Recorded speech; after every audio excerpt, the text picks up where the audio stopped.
Hi YouTube family, राणी Daiphale mini ब्लॉग्समध्ये तुमचं स्वागत आहे। हे पहा, आपला हे गावरानी लसण आहे।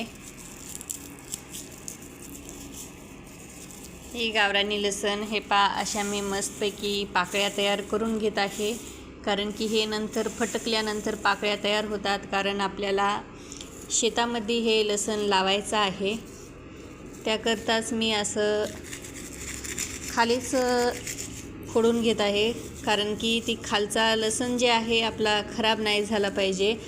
अलगद सिंगल हातावर असं क्रॅश करत आहे, कारण फक्त क्रॅश करून आपल्याला त्याची पाकळी तयार करायची आहे, कारण शेतामध्ये लावायचा असल्यानं।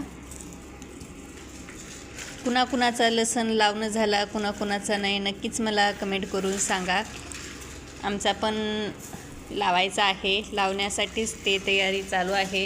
हे पहा, हे आपला घरचाच गावरानी लसण आहे, तेच लावणार आहोत। आता हे सर्व आपल्याला फोडून घ्यायचा आणि मग अशा पाकळ्या फटकून घ्यायच्या आणि शेतामध्ये लसण लावून घ्यायचं आहे।